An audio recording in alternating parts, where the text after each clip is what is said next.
It's all gone quiet, said Flossy. Too quiet, said Wilma. But, as we know, Don't say that. that kind of thing never lasts for long on a Thursday evening.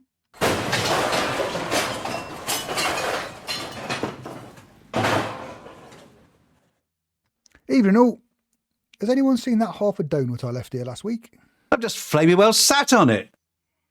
I'm sure it'll still be fine. It's a lot nicer than most of that stuff that Amelia eats. I'll just brush off this... What the hell is that? Wilma, what are you doing? trying to get this big pile of rubbish off my chair. Hey, I thought it was my seat, okay? The narrator wonders aloud, why haven't I got a line in this bit? just because. Now get on with it. The chaos continues as a voice says, Our mics are live.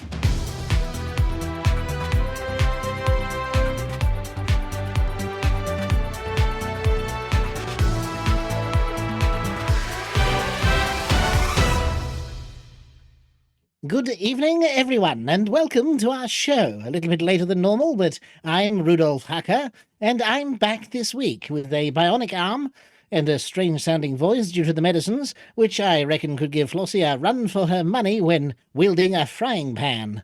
We'll talk about that later, but for now, I am joined in our socially distanced studio with what I can only describe as a person. Good evening, Rudolph. Nice to have you back with us. Once more, we've got someone else to blame when things go wrong as they just did. Since you've been away for so long, it'll probably help if we reintroduce ourselves. Let's go round the table. I'm Harry Balzac, and I look after all of your money. Seated on my left is... Wilma Fingerdew. I'm the one with the sultry voice and the inability to read without giggling. The chair to my left is empty. Oh no, sorry, can you sit up a bit so I can see you over the desk? sorry, I'm the apology officer, and I'm sorry that I forgot my booster cushion. To my left is... No Snookers. I'm the sensible one, and the keeper of the sacred pan. Frying, that is, not bed. And to my left, indeed to the left of just about everyone, is the last member of our crew this week. She said member. Ow! I'm Loose Knockers, and I heal extremely slowly. Nope, none of you seem familiar. Let's just get on with things, and maybe it'll come back to me. What does this button do? I say, mysterious shareholder speculation as Rochester foiled.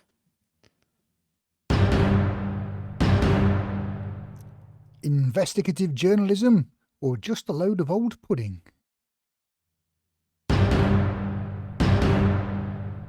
FTM Mustang feels the pay night. Rats in the Kitchener. This time, they need you.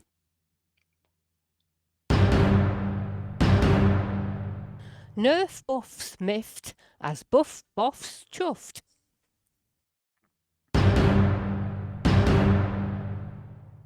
Kinrain goes all Blaine as recovery shenanigans cause panic.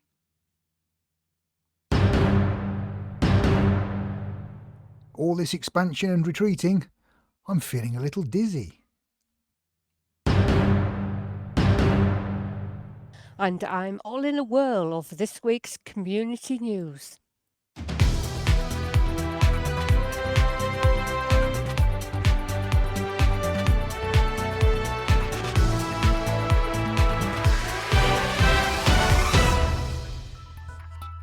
After the announcement last week that Imperial Moustache Twirler and former soon-to-be brother-in-law to the blue-haired lady, Jordan Rochester, was attempting to eat a space cow at one sitting with sauce, it appears that his efforts have been foiled by a mysterious shareholder.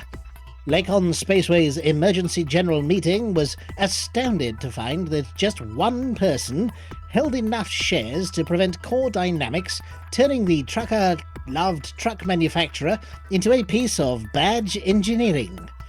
The name of the shareholder was kept anonymous for fear of reprisals that involve falling downstairs then exploding, and accidentally stabbing himself 34 times with an Imperial letter opener.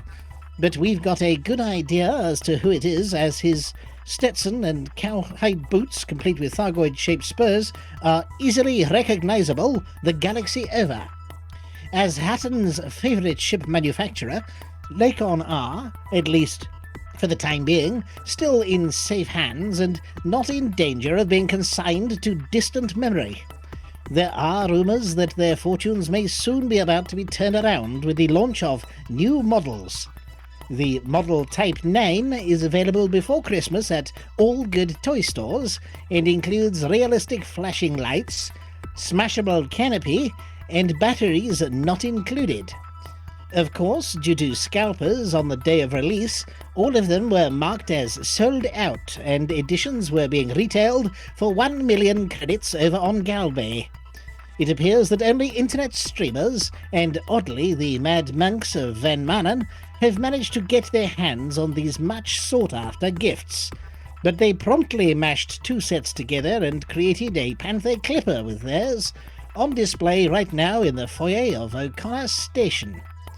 Lakon Spaceways, the only toys in the galaxy with 10 free shares in the company, and a contract that states you aren't Jordan Rochester, aren't representing Jordan Rochester, and commit never to sell to anyone calling themselves Jordan Rochester, even if he promises to give you a pot of black 9.0 paint, darker even than the wax he uses on his twirly moustaches. As you know, here at Hutton Orbital we're suckers for a bit of nostalgia. Imagine our surprise and delight when Canon Interstellar announced that everyone's favourite green dog and pink cat were getting back together. But who would do the narration? We imagine that we hear, you ask. After all, Richard Bryars is no longer with us. Hang on, that can't be right. Just a second.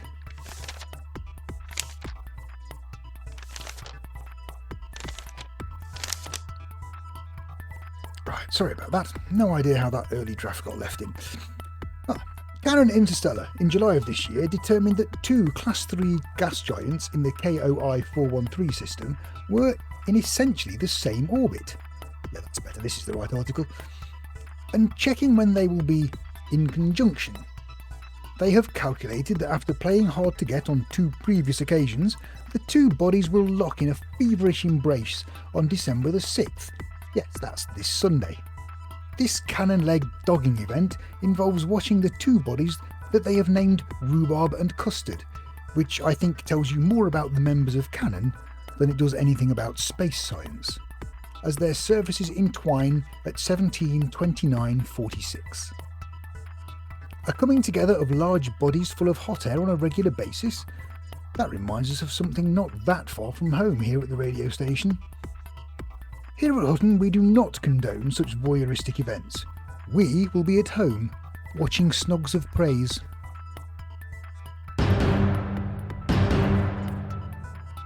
Never has the expression, "a fool and his money are soon parted," been better illustrated than by Commander FTM Mustang, when he inadvertently dabbled in the mineral futures market recently. Oblivious to the unmistakable storm clouds gathering over mining operations in the asteroid belts, the hapless commander set up an open buy order for, you guessed it, pay night. The first that FTM Mustang knew of his self-administered drubbing was when he was awakened to the sound of cash registers making their merry ka-ching sound, and commanders leaving arm in arm singing, "We're in the money." After wandering around his now depleted vaults, staring at the empty shelves where once stood columns of credits in neat piles, he trudged out to the front of his shop and with a mighty sigh, pulled down the shutters. The final account showed that he was forced to sell 2,000 tons of unwanted painite at over 500,000 credits per ton loss. He claims that his investment advisor is upset by this turn of events, but we know that anyone who made this kind of mistake does not have such a guide, and that this is just posturing.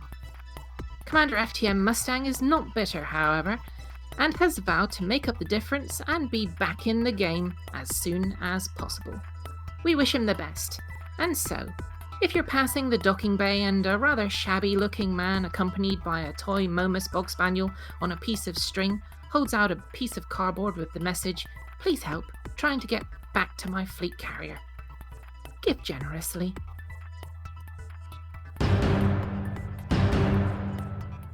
It isn't often that Hutton has exclusive news.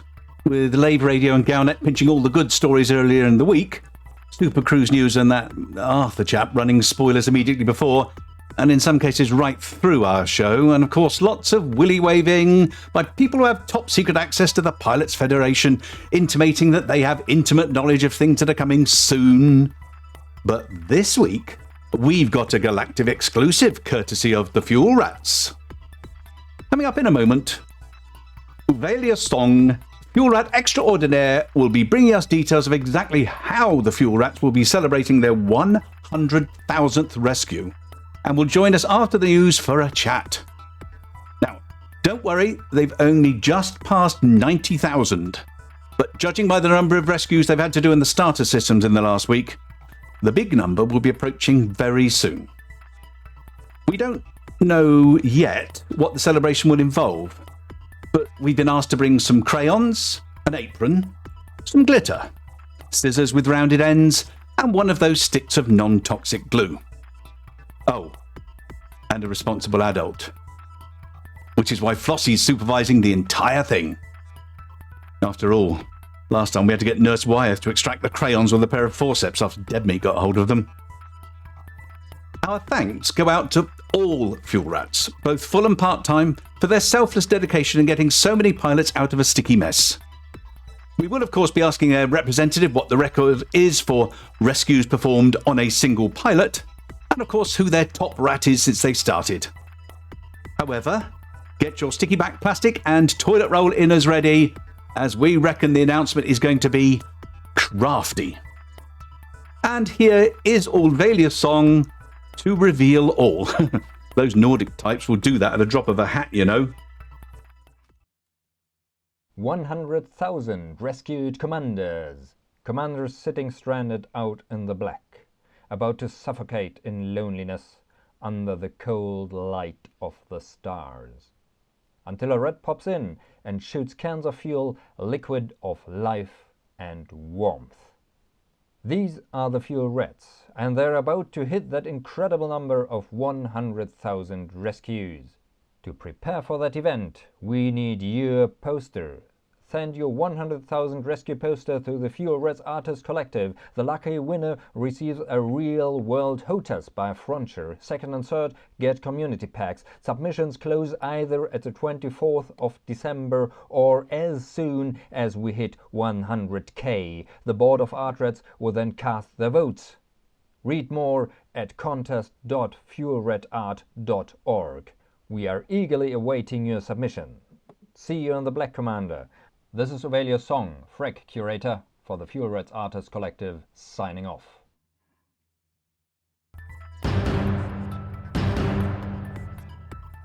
With all the upheaval caused by the changes in galactic market prices for mined and traded goods over the last week, there were bound to be nerf buffs coming out of the woodwork, claiming that all of this was a dastardly plot by them to stamp their idea of balance on the galaxy.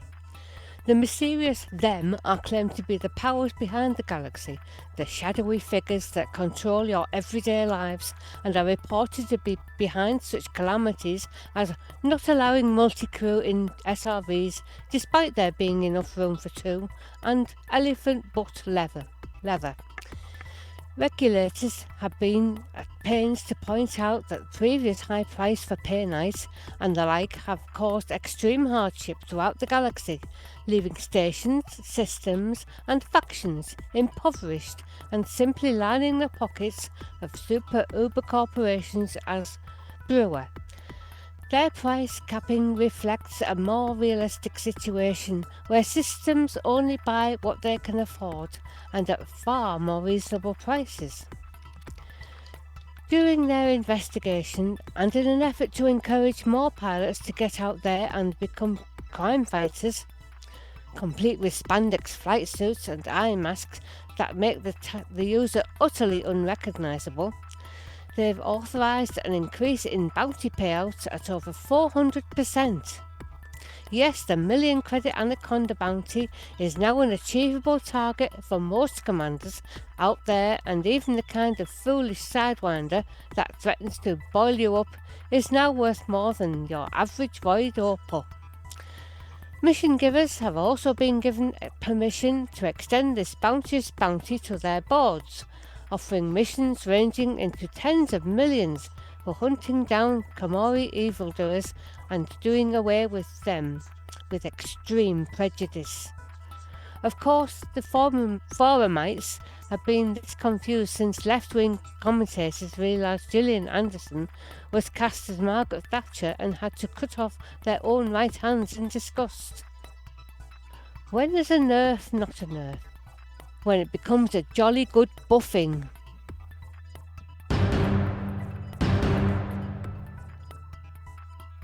This radio station has been inundated with messages from well-wishers, blithering idiots blaming them for making them go out walking and then falling over and going smash, and, of course, inquiries as to the ongoing recovery of Commander Kinrain, driver of the Banter bus and custodian of Hill Passy. As you may recall, he was set upon by forces unknown, Imperial saboteurs, and clobbered about the noggin. Our correspondent from orbiting medical platform St. Rampage the Accidentals, rest home for broken truckers, has been keeping us up to date with Kinrain's recovery. Our most recent report is that he has been confined to quarters after an incident. Commander Kinrain, never one to do things by halves, has been teaching himself the kind of skills that are most often seen being exhibited by TV magicians in stunts designed to amaze and bamboozle the viewer. And when they go wrong, at least qualify for the 100 credit prize on Truckers Do the Stupidest Things. Having given strict instructions that due to a faulty landing gear and gimbals on his right hand side, Having been given strict instructions that due to a faulty landing gear and gimbals on his right hand side, that he was in no uncertain terms not to attempt docking, undocking, or any flight manoeuvres without the aid of a crane and a couple of burly orderlies, Kinrain has taken to changing docking pads whilst their backs were turned, leaping from chair to bed and bed to cubicle 3 without being spotted. After the first few attempts left the nursing team confused as he apparently teleported between locations, they fitted him with a personal Hutton helper to help him work out what was going on. At the most recent attempt, alarms were activated and the nursing team rushed to his cubicle where he was sitting, quite innocently, in bed with a huge grin on his face. Of course, they'd left him in his chair. Cue to very angry medical staff who have now gone to find some extra strong strapping with padlocks on it to lock him down in bed until such time as his landing gear starts working properly again. Oh, and he sends his love to all the Hutton truckers out there, and as with any prisoner, has vowed to continue his daily escape attempts.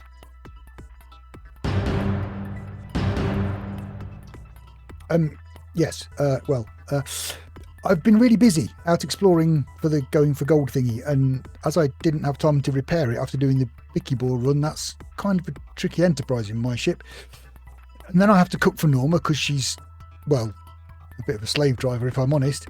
And then I snuck off down to the Hutton Games room and I got a bit carried away shooting criminals in 1980s Chicago, and time sort of crept up on me and I know we expanded and then lost the war to retreat straight away. Is that any good? I mean, it's easy for Hanky. Either tier is in election or pending election, and apart from that, he only has to notice if a system's dying from hideous disease outbreak. I mean, people do tend to faint when he approaches them anyway, so that does take a bit of checking, but it's not like he has to do anything, is it? Oh.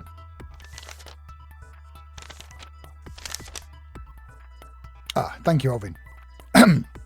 This just in from his fluffiness himself. Oh, hang on. Snoz hasn't translated it yet. Bear with me. Testicles.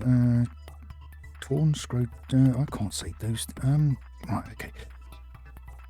We have 4 systems above 60% and rising. We've just been through this. Please sort the situation out forthwith or you'll find teeth marks on your nether regions. I think that's what he means. You've dropped the ball in Nerensis. We're dropping and on the verge of a conflict, so get some serious boosting done there. Basically, do in Nerensis what you've been doing in LP532-81, Van Marnen Star, PSPF-LF2 and Leuten 145-141, and vice versa.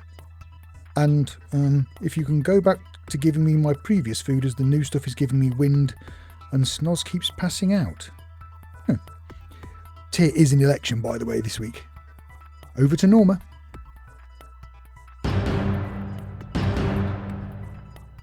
Here are the updates for events organised by you, the community. Remember that we're always happy to publicise events and to keep people up to date with how they're going, so just get in touch if you'd like us to do that, especially if you have any Christmas or New Year events coming up. Expedition Mercury's Wings is continuing its journey from Pomesh all the way to the far side of the galaxy. Apparently it's all been going splendidly. So far, nothing requiring the services of the apology officer other than the destruction of a few fighters after over-enthusiastic fighter races, but we suspect that several commanders may have stocked up on Harmer Silver Serum before setting off, as Commander Yannick reports that a group has started singing sea shanties at expedition meetups, keeping at least one old Earth naval tradition alive. They are currently at Waypoint 3, the Dragon's Head Nebula. Belay Ices ZEAG4. It's still not too late to join in. You can find them on the ADSM website under Expeditions. Details at bit.ly/Mercury's Wings, included their Discord link. Christmas Carriers Convoy 5, the first Christmas convoy with carriers in conjunction with it is delivering presents to Colonia in time for the annual festivities. They set off on Saturday 28th of November, but Commander Belwyn Darkstar tells me that he's heard of absolutely nothing from any truckers yet. Is everybody tied up with going for gold too, perhaps? The captain of the fleet carrier, the Cosmic Parrot, is feeling rather lonely. Tonight he's in Gandharvi, Caravanserai Spaceport. That's tonight, US Central Time. If you're not striving for exploration glory and you fancy working your assisted passage, who writes this to Colonia before the pirate gets too far away? Details of the goods that are being taken on the voyage are in ADSM, and we've created a short link to make it easy to find. That's bit.ly/XmasConvoy5. And that's all for this week. Flossy will be along later to give us detail of CG news.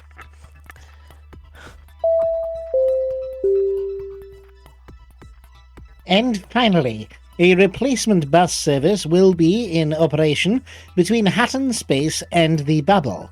Passengers are kindly requested to board the Forksake Hanky in plenty of time.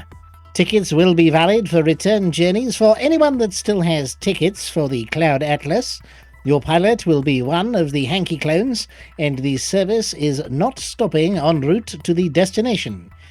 It will be departing from Barnard's Star at 7 a.m. Galactic Time on the 5th of December and arriving at Tyr approximately 11 p.m. on the same day, maybe 2 a.m. if the Hanky stops for a wee. Facilities aboard available are a shipyard, a lounge, a bar, a canteen, a gift shop, the gym, another canteen, a restaurant, takeaway, and, of course, a delivery service. Any donations of low-temperature diamonds, tritium, and void opals are greatly appreciated. The return trip will be leaving at 7 a.m. Galactic Time on the 7th of December. And please remember not to distract the driver if you want to arrive in one piece.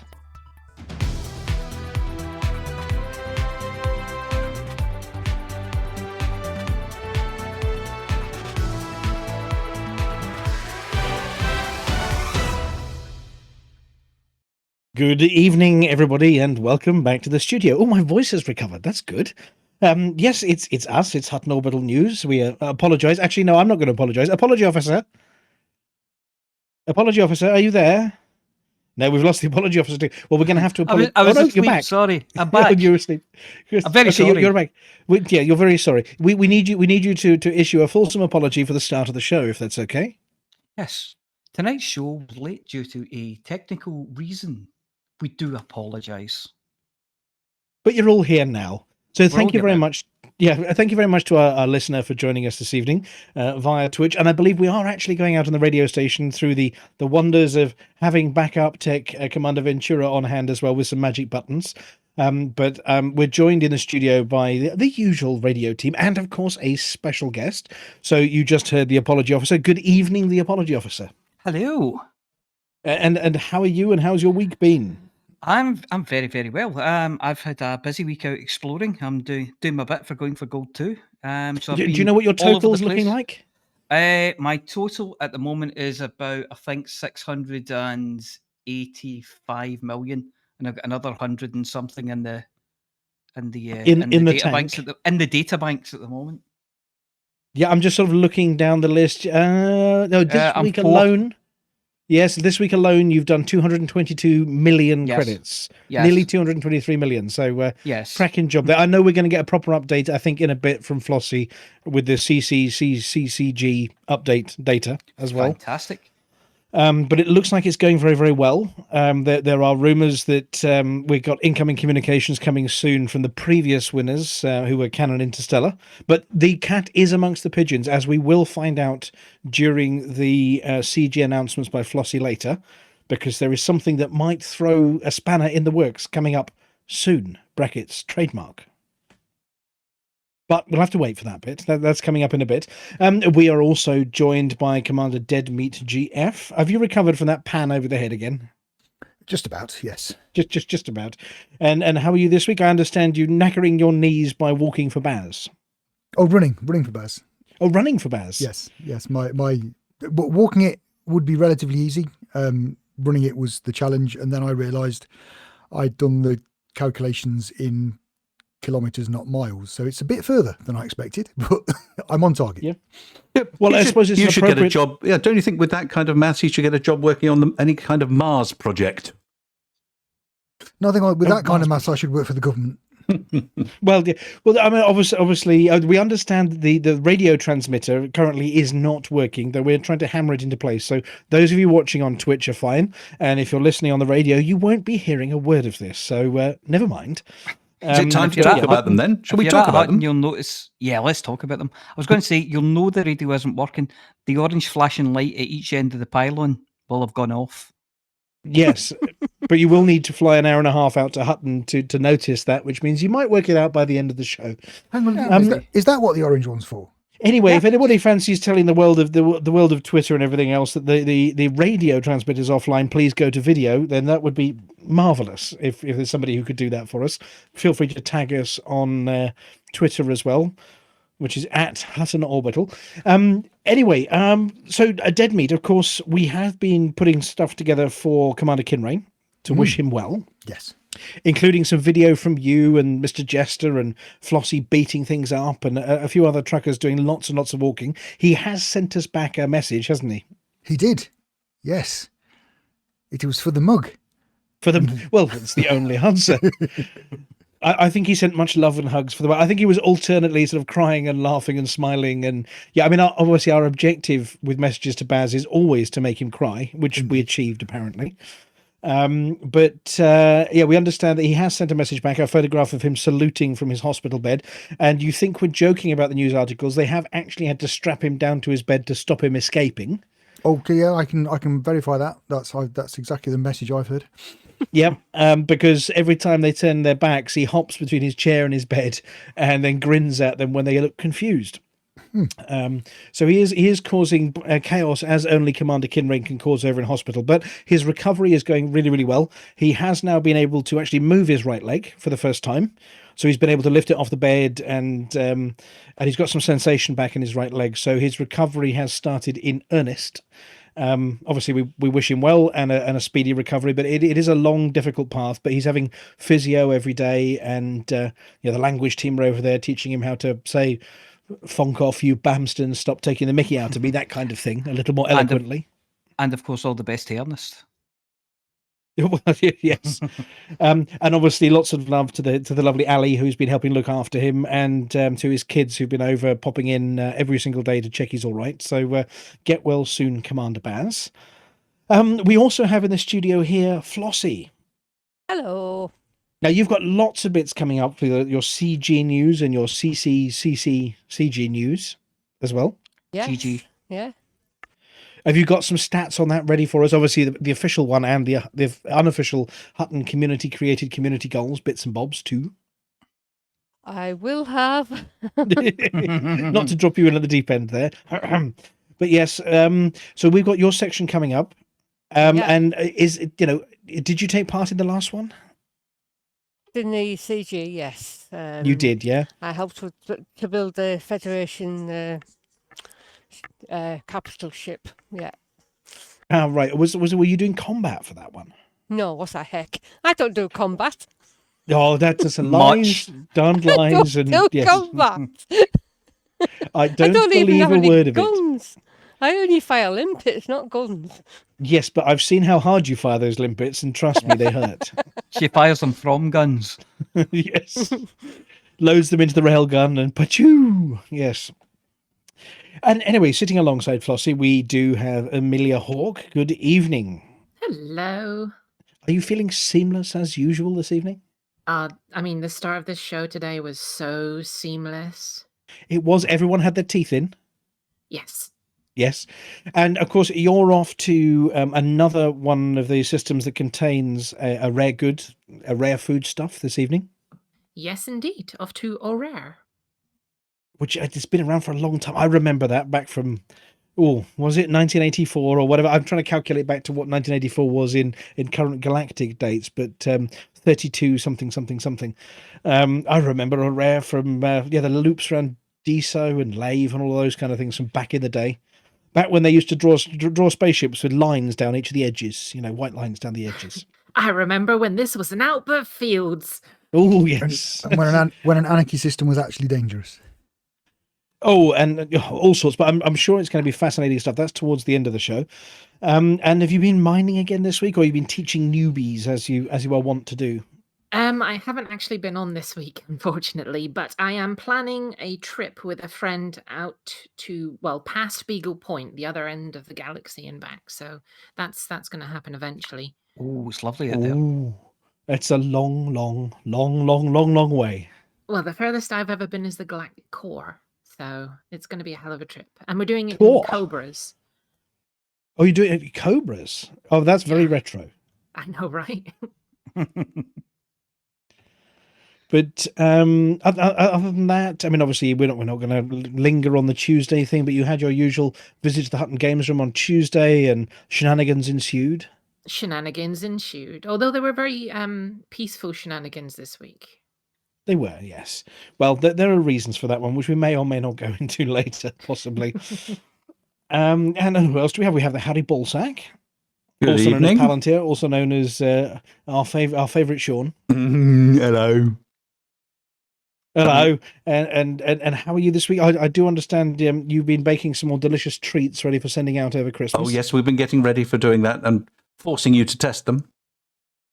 Yes, well, I've tested 2 so far. One of them was absolutely perfect, and the other one seems to have been attacked by the delivery man of doom. Yeah, well, did post it in a strange envelope, so we wondered if we'd get away with it, but the rest of them we're going out of proper after licking the wrapper a few times, it still tastes the same. It just may have been viciously assaulted by the stumpy feet of the postman of doom. Deconstructed, we call that. And of course, you're on the decks this evening, and we went to go live at the start of the show, and then realised all the servers had fallen over. So we've had to go with our emergency broadcast transmitter, which is going out to Twitch. Okay, so we're good. Yeah, and we'll get the audio as podcast once Norm's done his magic. So. Commander Lithobreaker says 3270 would be the date that that we saw Orrerian, by the way, just to cut across you there. That's right. Because Lithobreaker's clever like that. He can do sums.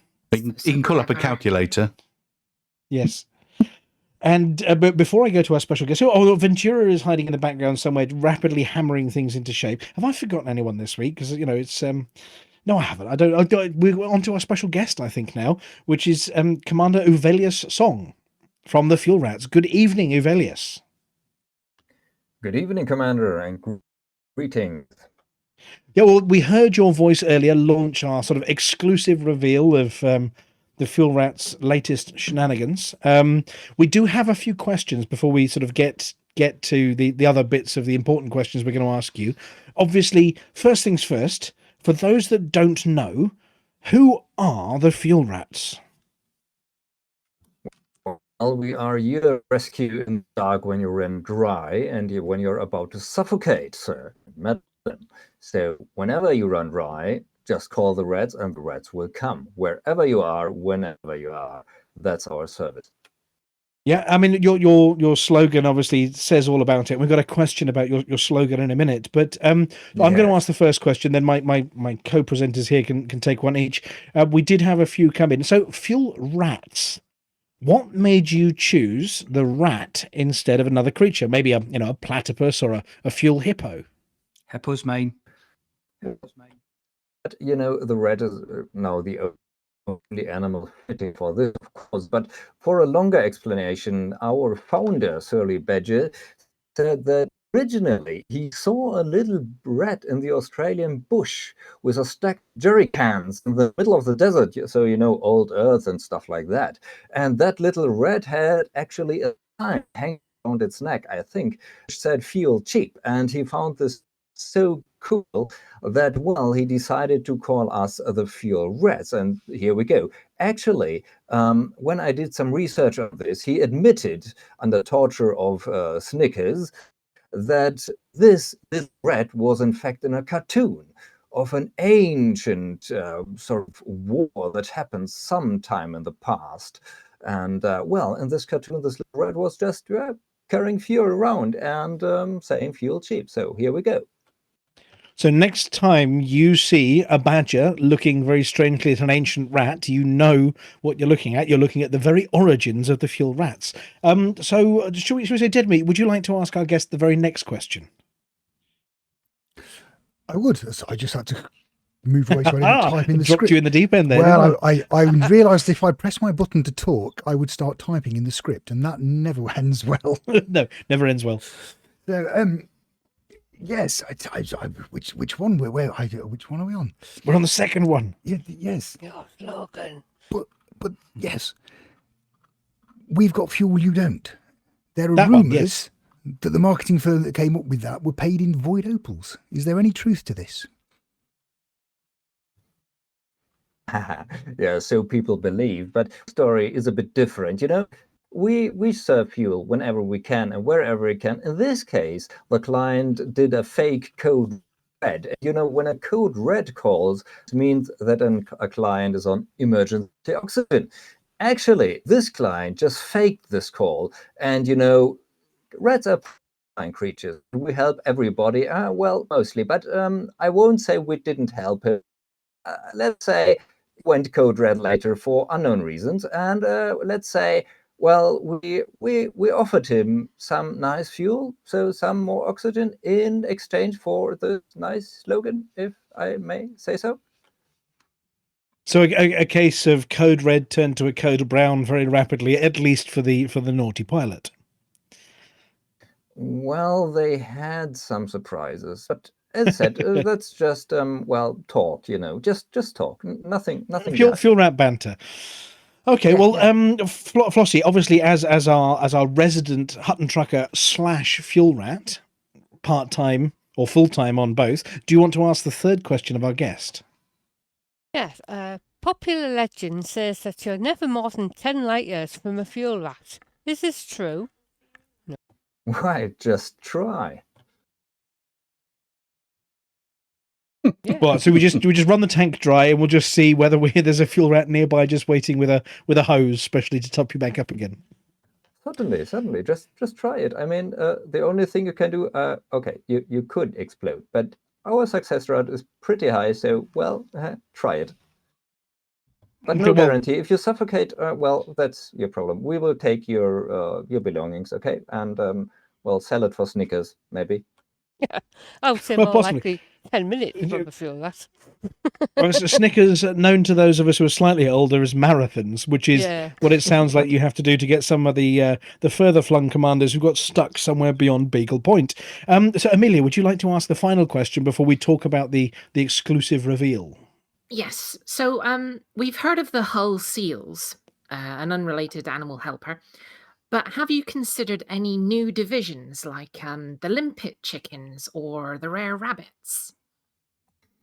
Oh, well, other animals, we couldn't touch that, could we? I mean, let's them have their fun. If the chickens want to run the show, they might do something there. But, I mean, we are the few reds, and, we are almost celebrating, that big number we will speak about. And I think, well, that fits into our pockets. We don't need more. Completely, content with it. It's fine.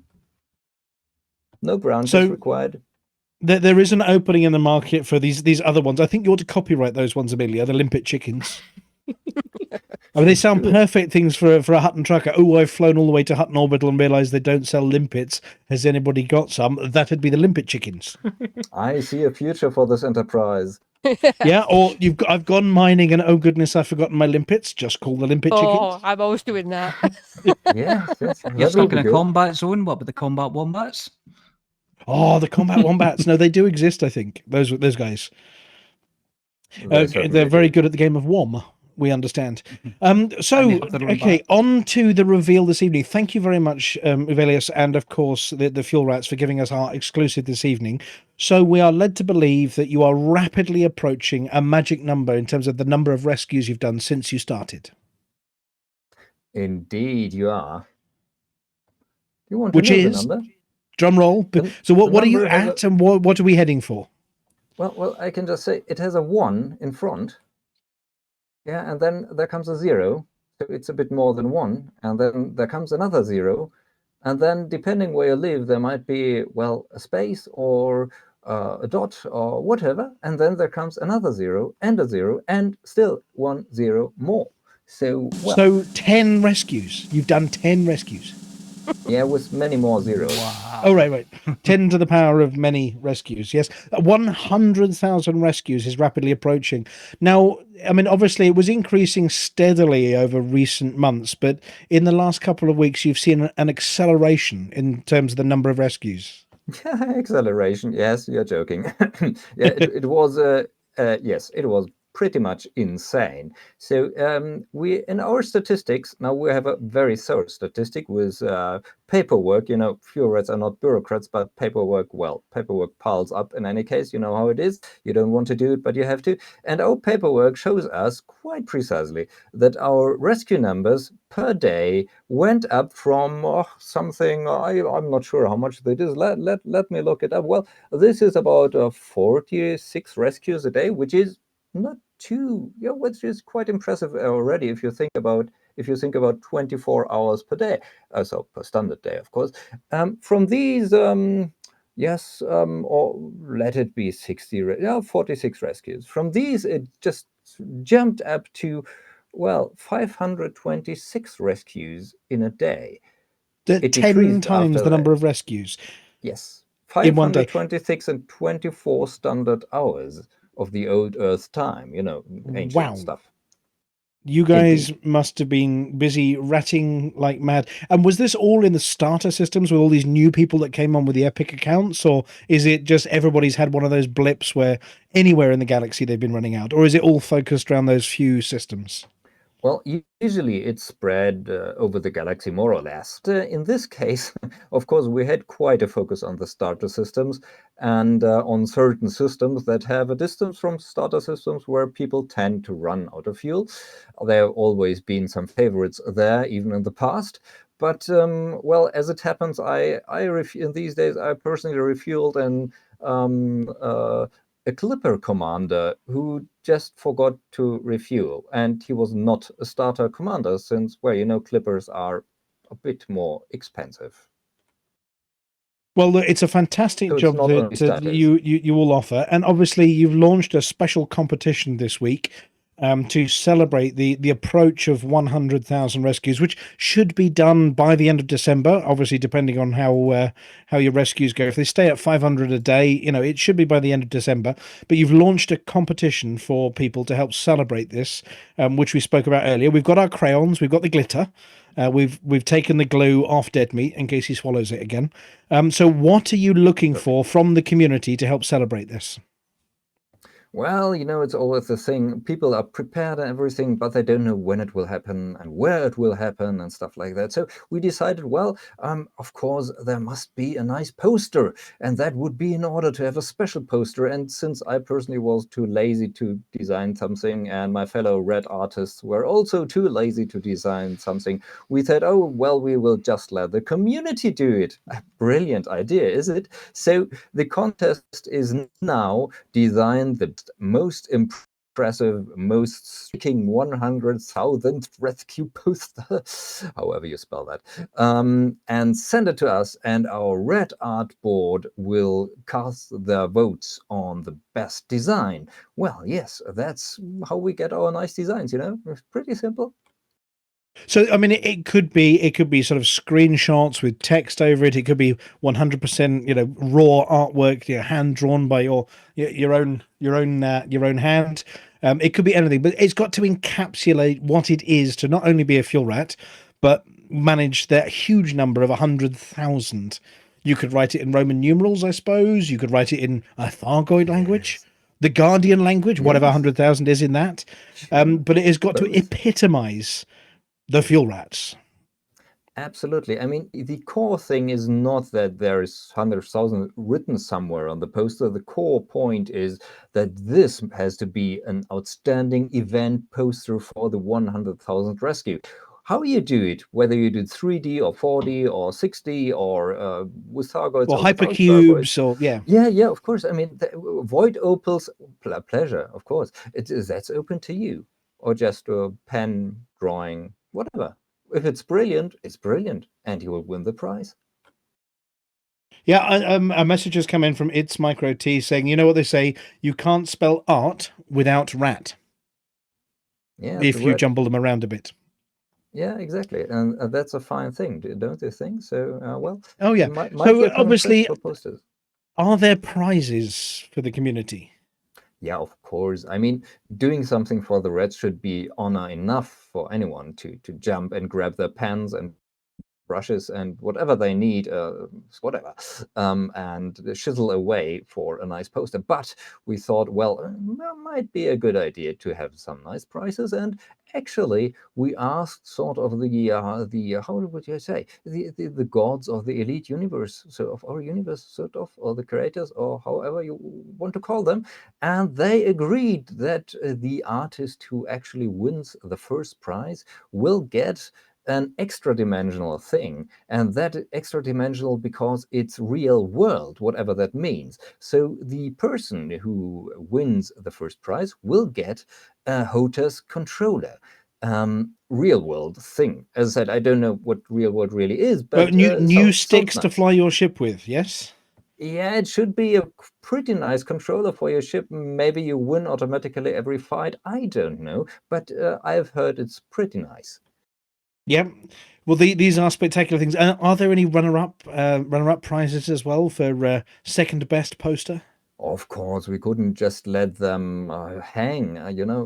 They will be beautiful works. I mean, we did an art contest in 3304 already, and the runner-ups were pretty close. So it wouldn't be fair not to hand out something to them. They will get something which we think is quite fitting, community packs also from Frontier. So they will have nice rewards as well. And our founder, Surly Badger, is considering to send out some nice red stuff as well, like cups and patches and stuff like that. He hasn't decided yet, but he is. There will be positive. prizes though for the runners up as well. So Second and third place will get these community packs. okay, and where to find out information on the competition? Where should they go when they dial up their sort of the Gal web and type in an address? What address should they type in to find out information and to make their submissions?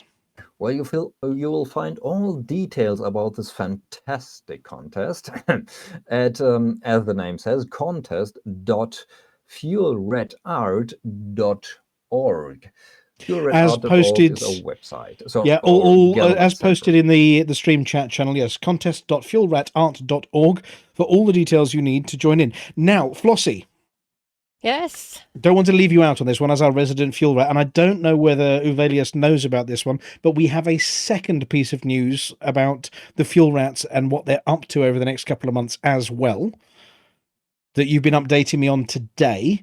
Because, yes, of course, yes. Now, I don't know whether Uvelius knows this one, but last year, Hutton Truckers sent an expedition down to the Antarctic over on Old Earth.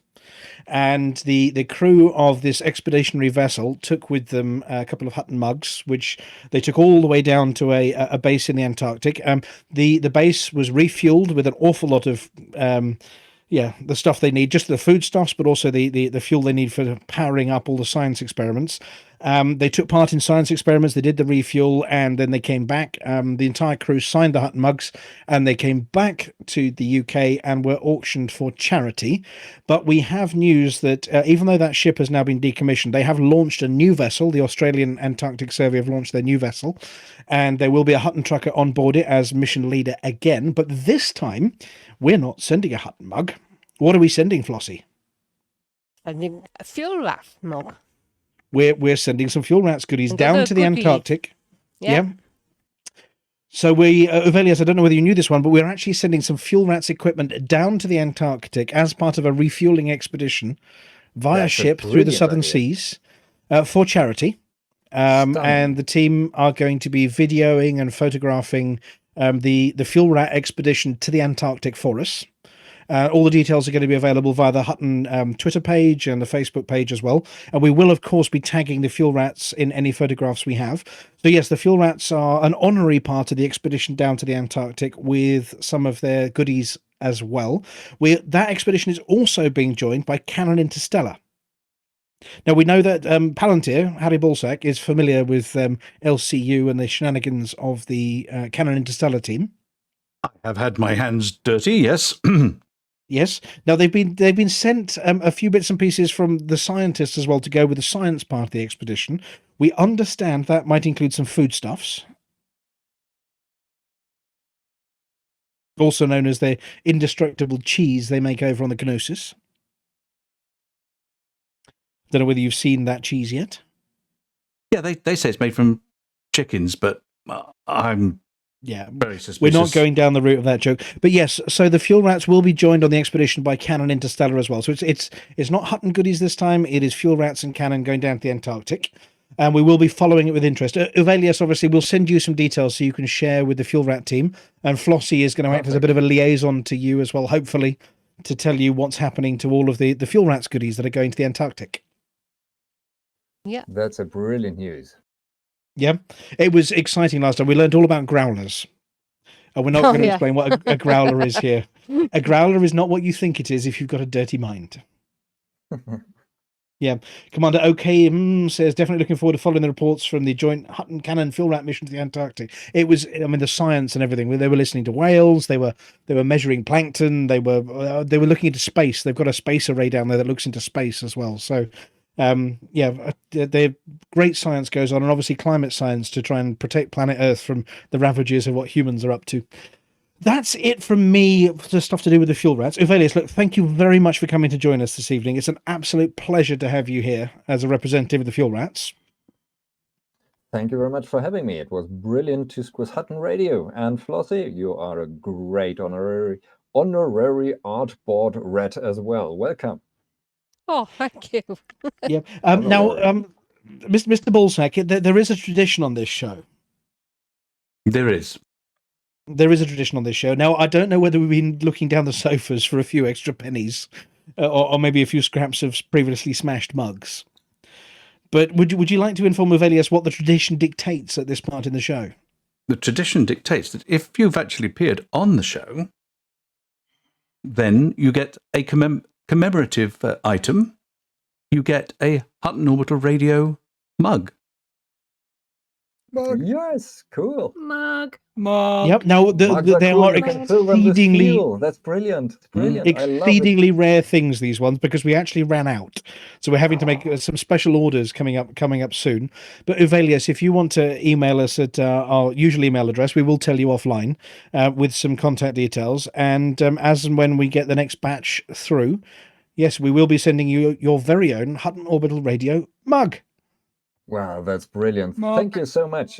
I think I can check the details with Flossy as well, because I'm in contact with her anyway, because Yeah. she's one of the reds actually who will decide about the poster winner. Or on the judging committee. Well, look, thank you very much, and as ever to our listener as well. For those people that take the time and the energy to construct content for us and to appear on the radio show, it's the least we can do to say thank you to make the show more fun than just listening to us. Right, Palantir. We better move along now. Uvelius, you're welcome to join us for the rest of the show. Feel free to take the comfy chair in the corner of the studio and join in for the rest of the show. A lot of the rest is sort of all ready to roll, but you can listen in here, and we may come back to you if you want to hang around and ask a couple of questions. But do feel free to hang around in the studio while we do the rest of the show. Thanks very much. I will have to leave. Yes, in a bit. I will stay. I will stay around a bit. Well, stay for the Galnet News Digest at the very least, because Beetlejude and Wotherspoon their take on the universe is quite special. Right, I'm handing over back to Harry Balzac now. Do you have any more from the banter bits before we move on? Just a quick thing. Why don't you just give people a very brief update of what happened to your arm after we sent you home last week and had you all stapled up? People have seen pictures of your bionic arm. That you turning into Maximus Prime or Minimus Prime in your case, but Minimus, yes. Well, yeah, The 600 credit man. Yeah, the 600 credit man. Yeah, the scrap that we found at the orbital has been beaten into shape. Yes, unfortunately, I went out for That's a why we walk ran out of mugs. to video for Baz and slipped up and smashed my left arm in numerous ways. According to the doctor, it is a significant injury. Which basically means they had to sort of stick my arm back together again. But I went into hospital and they've given me an exoskeleton on my left arm. So I now have, I look like, I don't know, a cross between the Winter Soldier and something Heath Robinson on my left arm now. And yes, I've got 12 weeks of recovery before my left arm works again, where I've got to wear this sort of awesome looking brace. I am speaking to a few people about having it adjusted to look like some Mandalorian armor. It shoots flames out of it and all sorts. But Lithobreaker reckons you should be Optimug Primarch. Optimug Primarch. Yes, that's the one. But note to self though, when you go to bed with your bionic arm on and you roll over and put your arm under the pillow and then put your head down hard, you do realise that it is solid metal and hurts a bit. So I have brained myself a couple of times. That too. I've brained myself a couple of times with my bionic arm. So but it's healing up very well. And apologies for not coming on the show last week. I was given some really, really good drugs, and there was no way. There was just no way. Did you? Were you not here? Were you not here? Sorry. We plain forgot to notice. You're rubbish, you are. Anyway, Dead Meat, there's one more announcement, I think, before we go on with the rest of the show. There's a Kickstarter for the Gorgon's Lock, and we mentioned that last week, I believe. And it's live. It's live, and there's a massive link. Am I going to have to read that whole yes, link out? This is why I've given it to you.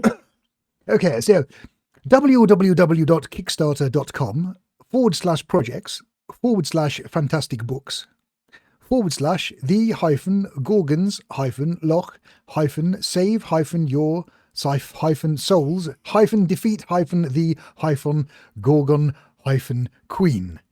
There's a trading / which you may or may not put. It's up to you. I think that might be a code, There might be. Yes, it's a code for please buy our book. Click here. but yes, so fantastic games /books /fantastic stuff publishing. Yeah, I've launched a Kickstarter. There are already 4,000 credits to their 15,900 credit goal as well by 89 backers. There are videos, pictures, all sorts, artwork up on the Kickstarter page, and we wish them all the very best with their Kickstarter campaign. I'd just like to point out as well that for those of you who aren't in the Twitch chat and haven't got the link there and are working from the beautifully read link, they do not put the correct apostrophe after Gorgon in the link, and it's your, as in possessive, not the you are. Yeah, and by lock we mean the apology officer flavour of lock. Not the padlock that they're holding Kinraid down. I wouldn't drink an apology officer flavour lock. Yes. But yeah, so we wish them very well. The link has been pasted as well. Right. I think I'll hand over to the apology officer now to introduce the next bit. Yep. Okay. Well, we are getting ready for the Beetlejude and Wotherspoon Balloon Animal Act, where they twist the news into all sorts of interesting shapes, and we clap at the end, even though it always looks like a dog with funny shaped ears. But before that, we got a tune from Commander Vex, who says he composed it whilst flying his Type 9. My fellow truckers, I give you Commander Vex and Eye of the Trucker.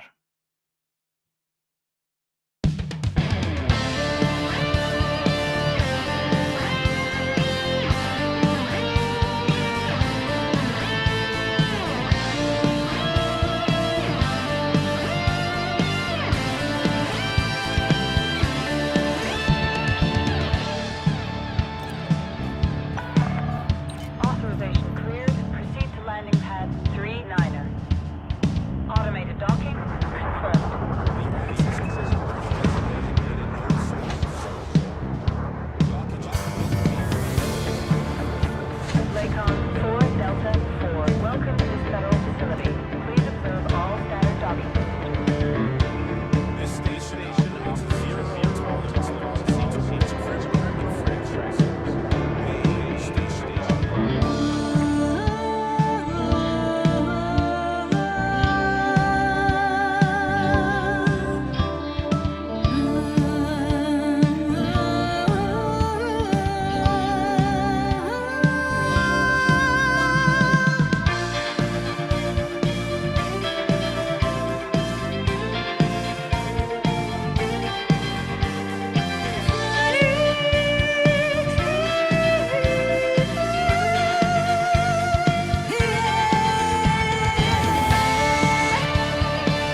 Galnet News Digest, 3rd of December, 3306.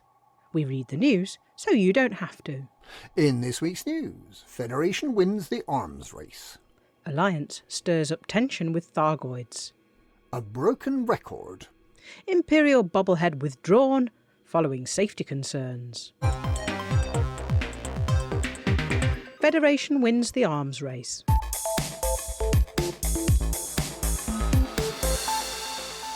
The Federation has narrowly outstripped the Empire in its race to create more capital ships in the face of increased border tensions and the continuing threat of terrorist attacks.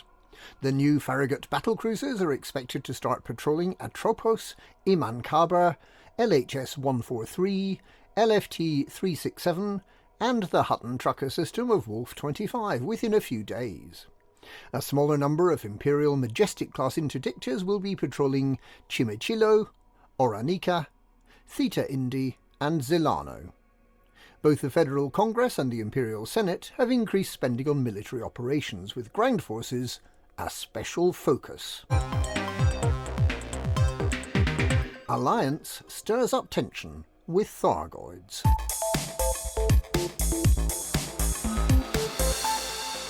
Sirius Atmospherics is seeking to convert Thargoid inhabitable planets into human inhabitable planets, according to plans released today. In an Alliance-sponsored deal, the corporation is seeking to terraform ammonia worlds in the Coalsack Nebula to be suitable for human habitation, risking causing further tension with the Thargoids of that region. In the initial phase of the operation, the corporation is gathering as much exploration data as possible to help it identify the best candidate planets for terraforming. Speaking yesterday, a Pilots Federation spokesman said that the Thargoids do not have a home in any particular part of the galaxy, instead inhabiting witch space. It was therefore reasonable, he reasoned, to evict Thargoids from planets they do not inhabit, for the benefit of humanity. A broken record.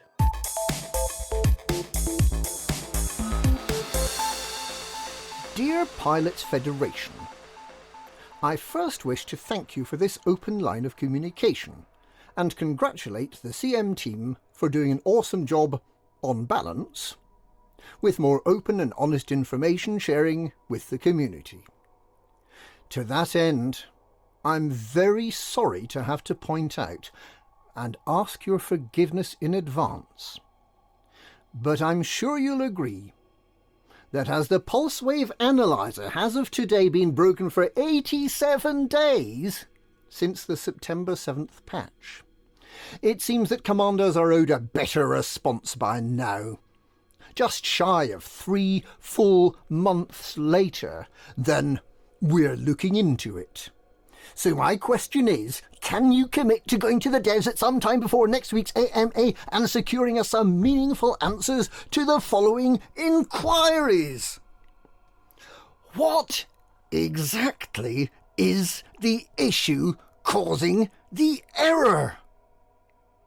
As it was broken in a patch that included no notes on a change to PWA, how and why was it adjusted?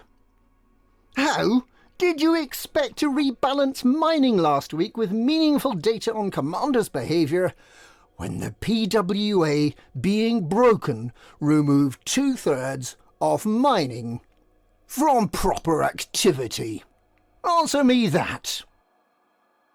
Dear Commander, we have answered the PWA question previously. However, I will answer it again here for you.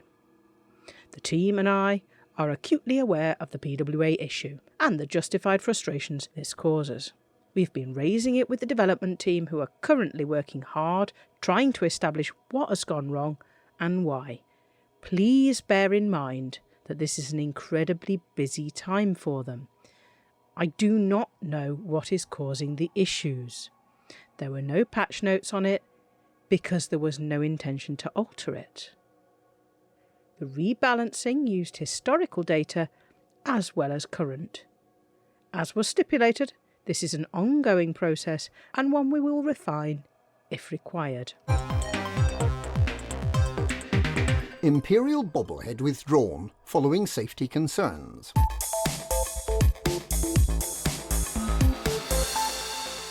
Pilots Federation says that it's been forced to stop testing of a new bobblehead after a number of ships sustained severe damage during testing.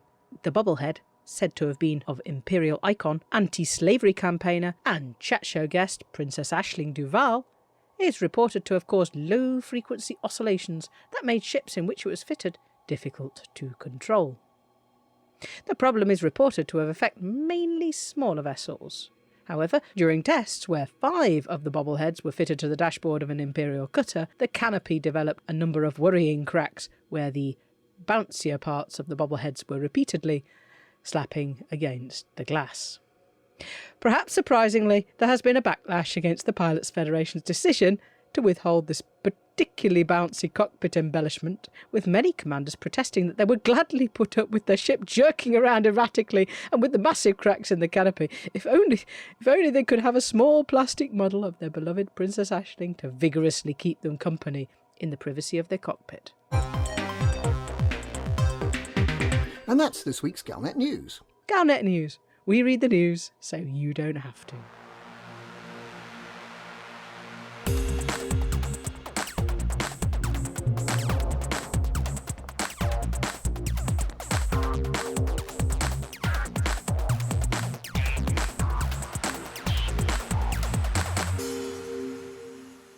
Thank you, Commanders Beetlejude and Wotherspoon. Tune in next week for more of their interesting, news-related verbal balloon dogs with funny-shaped ears. It's nearly time for Flossy to regale us with news of the community goals, but before that, we've been delving deep into the past and found an old sketch that's been gathering dust. So we thought it was about time that it saw the light of day. Meanwhile, in a bar in Hutton Orbital, 2 truckers are having a conversation. Evening, mate. All right, you filthy trucker. Yeah, not bad, not bad. What have you been up to then?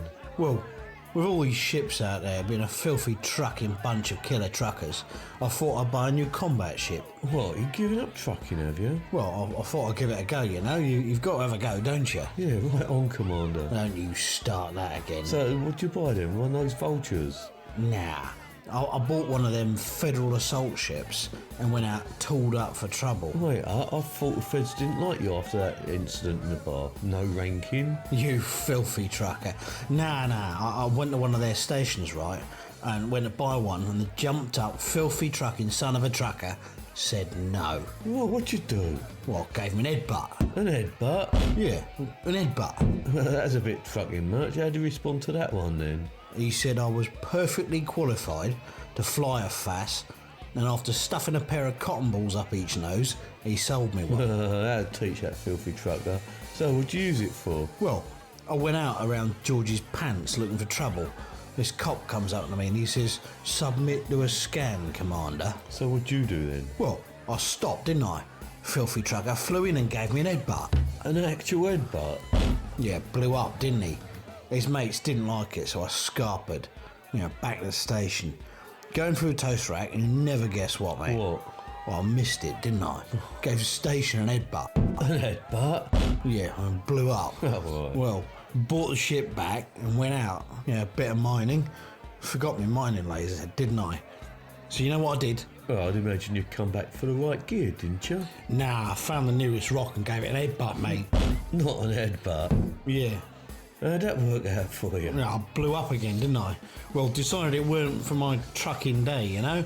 So went out for a little trading. No, what, in your FAS? Well, yeah. I jumped into the next system. I saw Flossy. You never guess what she did. She did, Yeah, she headbutted the sun, didn't she? Oh, no, not again. Well, shortly afterwards, right, this code guy comes up and he demands all my stuff. A filthy trucker. Mother trucking, filthy trucking trucker. Well, what'd you do? Well, it was only fair. I gave him an headbutt. What, in your FAS? Well, yeah, like that it was. What did he do? Well, he gave me one back like this. Christ, it worked. Well, yeah, he ran away. Oh. I went to a res site to get some bounty hunting in. Saw this anaconda shooting missiles everywhere.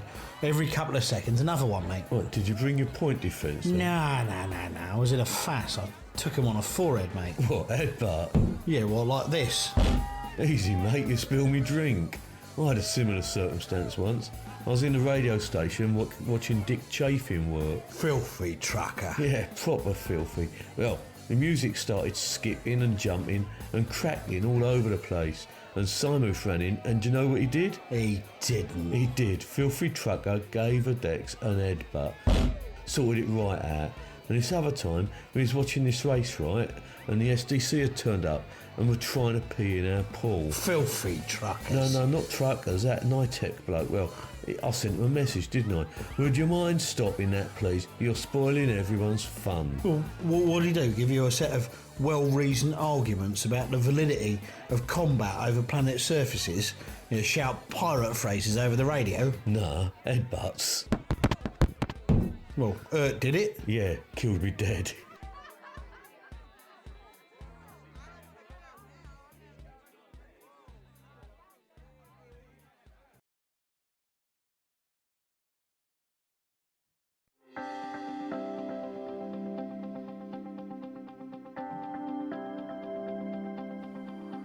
It's Flossy.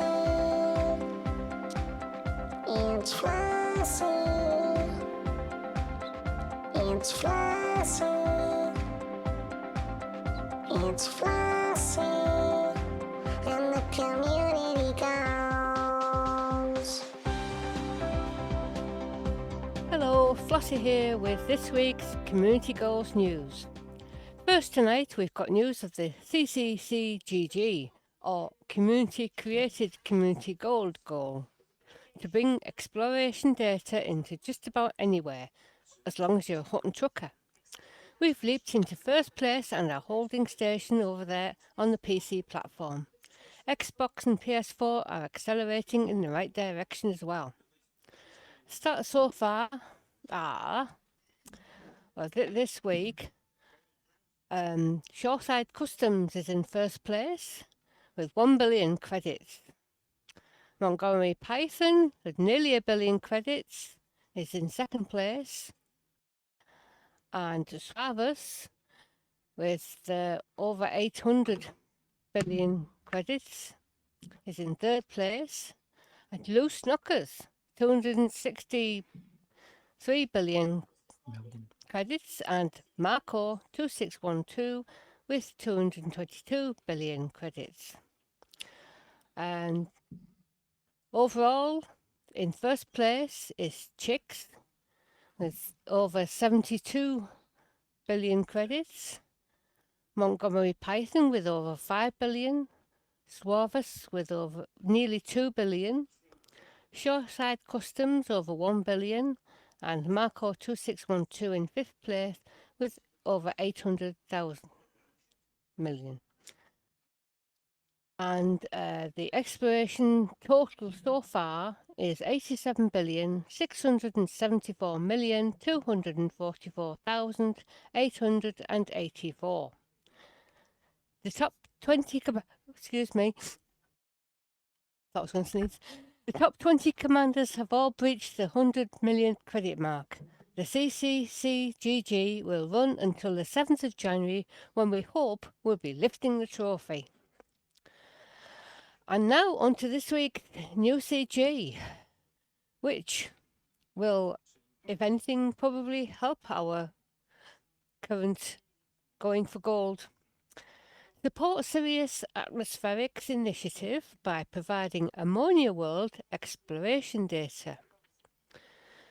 Sirius Atmospherics has requested help from independent pilots to provide data on ammonia worlds for terraforming purposes. The subsidiary of Sirius Corporation is working in partnership with the Alliance to establish colonies within the Corsac Nebula and to identify sites of commercial and scientific interest. Dr. Maximilian North, Sirius Atmospherics Project Director, outlined the requirements. We have developed revolutionary new terraforming procedures for terrestrial planets with ammonia-based atmospheres.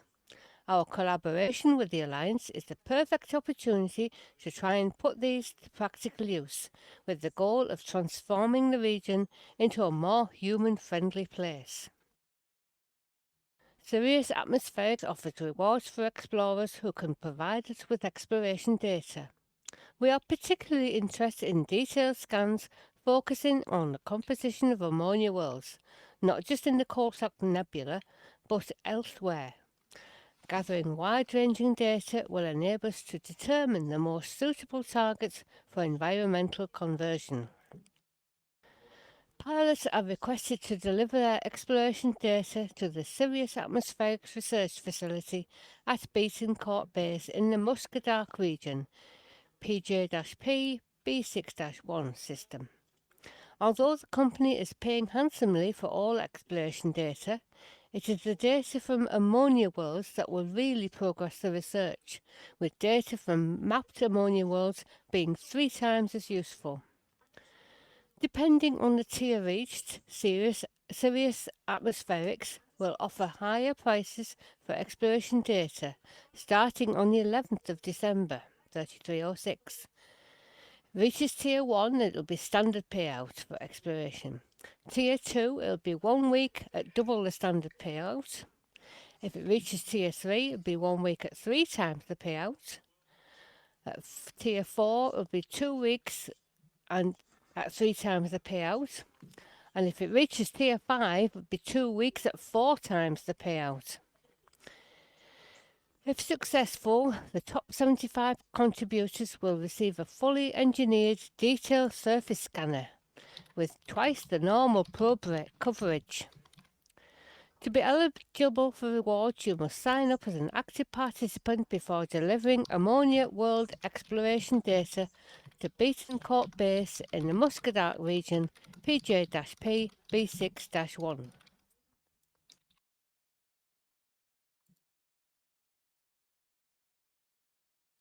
Flossy told you what to do.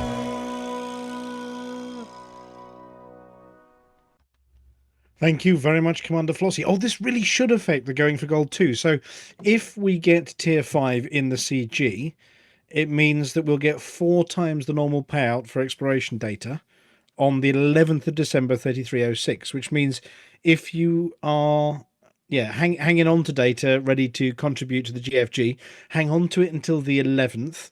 And then do we know whether we have to hand it into that particular station, or is it just all over the place we're going to get 4 times the payout? Do we know detail, Flossie? It'll just be at that station. So at Betancourt Base in the Muscadark region. Yeah. But so yeah. Also taking part in the CG, they're paying higher than normal. Oh, fantastic. So it may be worth, if you've got exploration data, considering going over to Betancourt Base and obviously cashing in at least your ammonia worlds over at Muscadark region PJ-P B6-1 system to gain super bonuses at the CG station itself. Paying handsomely for all exploration data. So, it is, okay. Yeah. So in which case, can all commanders please divert to Betancourt Base in the Muscadark region for all your Explo data and see if we can get it to Tier 5 and then sell even more afterwards. Yeah, Is taking part of the CG required to get the bonus after? Not normally, I don't think, Commander Micro T. I believe the community are helping everyone else get a bonus at the end of it. Yeah, I think it's a global reward, I believe. Yep. Yeah. So Well, anybody fantastic. selling there. Right, well, we've got one more bit of news before we go over to the next bit, which will be Commander Chix's exploration tips and tricks. We've got a little bit of information that's come from Mr. Cow and Mr. Simoof about the Elite Community Meet, which, as you know, the real one was postponed this year. I'm going to read verbatim from their post because it's only right, and then I'm going to hand over to Dead Meat because we've also got a charity donation update as a result as well. So give me 1 second just to call up. So message from them says, it's normally at this time of year that a few of us start rolling the rocks to create the next year's ECM, complaining yet again that we've left it all so late. We've been talking for a while now and have made the unanimous decision not to organise a physical meetup for our usual time of Easter 2021. ECM needs to be an event where people can feel safe and relax, and currently, obviously due to COVID, this is not achievable.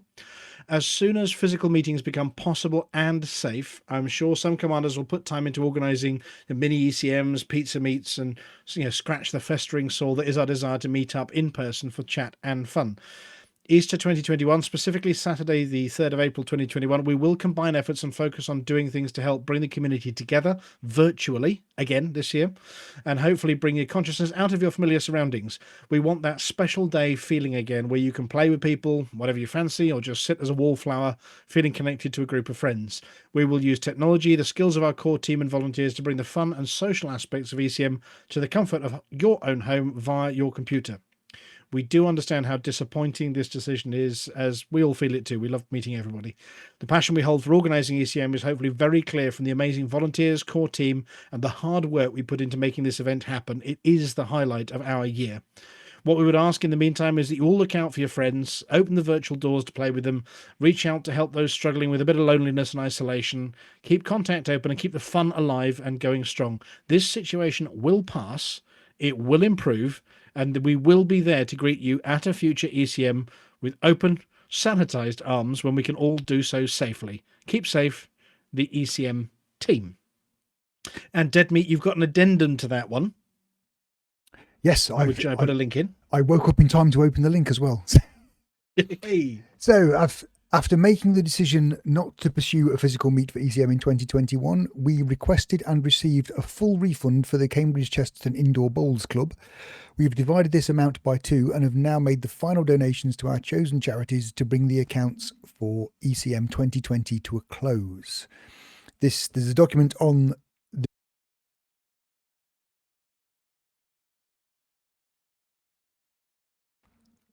excuse me. We lost you there. My finger you're slipped back. off the You're button. back. Yes. Oh, right. So yes, there's the documentation for the accounts are downloadable for anybody who wants it. But I've just put a link in for the chat channel as well. Very good. Yeah. So the donations in total were £6,455.96. Yep, we had done £5,400 to date. So as of this week, we've added an extra £527.98 each to Special Effect and to Hearing Dogs. Yeah. So thank you very much, the community, for all the generous donations. We always do hold back a little bit of a float to enable us to do the next year. But obviously with it not happening, the venue have been very good and return that to us. Obviously, we showed commitment to them by keeping it all in there and keeping it all open just in case we could run next year, but all very amicable, and it isn't going to happen in the spring, so they have returned it, which is very, very good of them.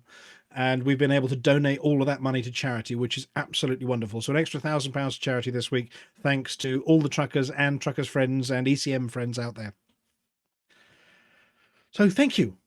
And I'm going to miss seeing you all in person. Really, actually, I am. Yeah, but we're going to do it virtually. Anyway, talking of doing things virtually, it is time for the last part of Commander Chix's exploration, tips and tricks. Good evening, chuckers, and welcome to the 4th part of my trilogy, Exploration, Tips and Tricks with Commander Chix. So you scan systems until you're seeing double, your fingers are sore and raw and you're hot ass, and you're having dreams about scanning HMCs in your sleep. All that lovely cartographic data snugly tucked away and safely in your bulging databanks. But remember, truckers, there's no problem in space that you can't make worse. So here are 6 things that are most likely to kill you and how to avoid them. First, neutron stars. Serious explorers just avoid these. No, really. They don't net you much in the way of cash, 20,000 credits or so, more than main sequence stars, but still stellar peanuts. They're pretty to look at, I'll admit, but at best they damage your ship, and at worst they kill you. Neutron jet cones are like rickety fairground rides and mopeds. They're fun to ride until it all goes Pete Tong and ends in tears and the rebuy screen.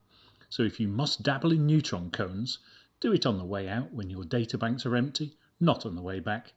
It'll only make you cry and feel foolish. Just simply turn off non-sequence stars in your galaxy map and you'll never encounter one. Second on our list of calamities, high G planets and Class D thrusters do not mix well.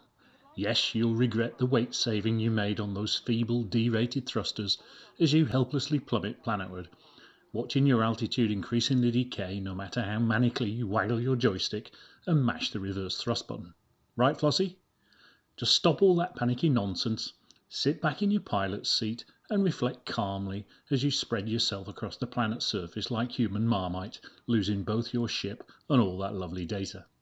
As the sweetness of your 80-plus light-year jump range is tempered by the rebuy screen of bitterness, just remember that those tiny Class 3 shields and Class D thrusters will not save your Explorer Conda from a high-G world. So if you find yourself in need of some materials for synthesis and decide to pop down to the surface to pew-pew some rocks in your SRV, first check the gravity of the planets in the system map or in the Planetary Approach heads-up display. It's right there, right in front of you, so there's no excuse.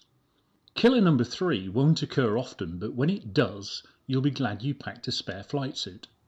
Jumping into a system is normally fine, even at maximum speed.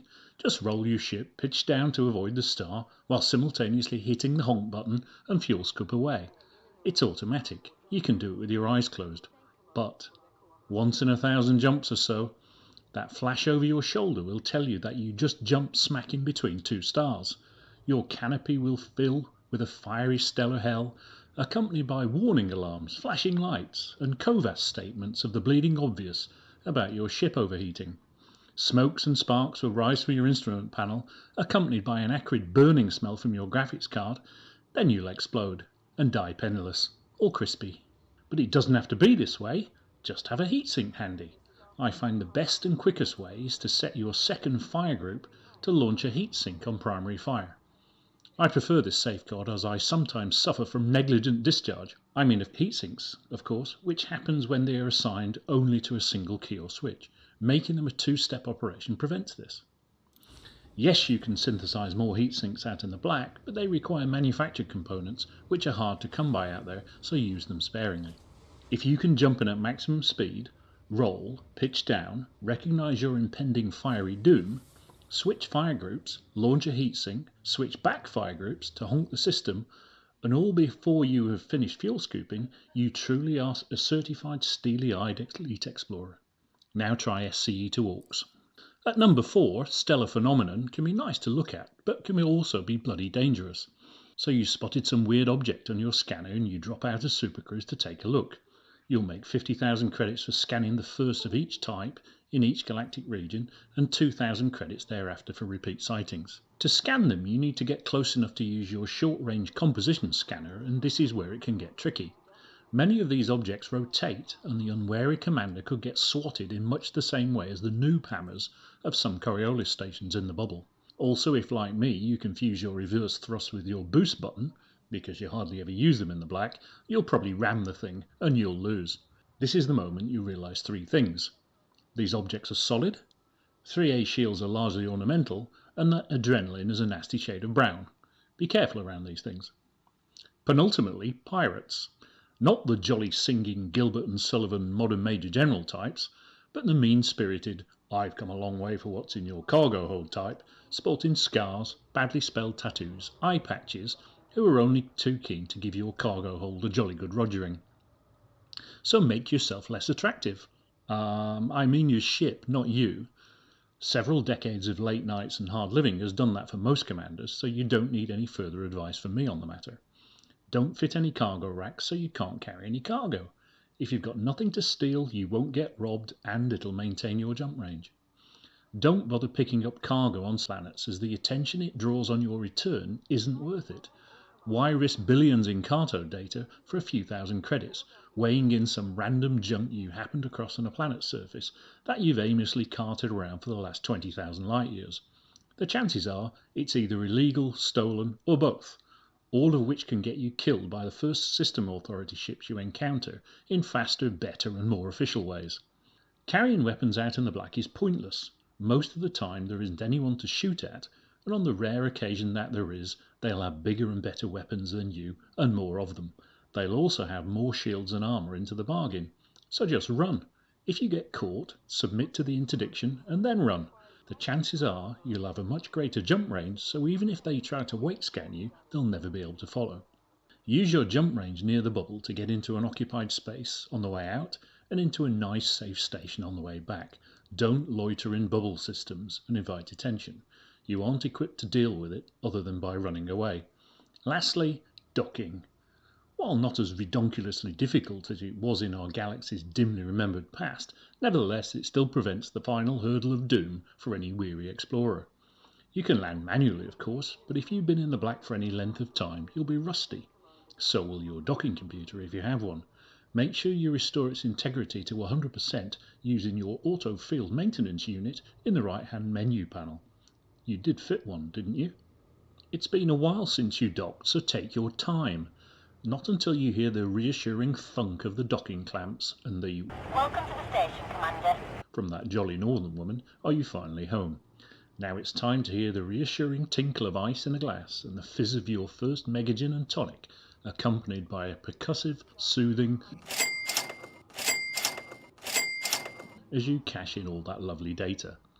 And if you don't want hecklers, just remember not to do it in the middle of a radio show. For the mug.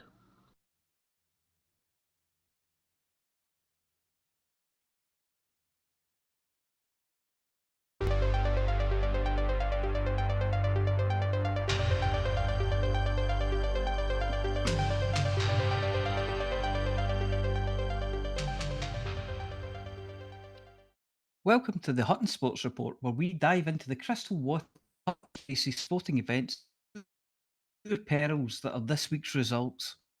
The Hutton Sports Report is sponsored by the Hutton Sports to come with a Christmas tree, which refuses to be set up before 1st of December. This week's event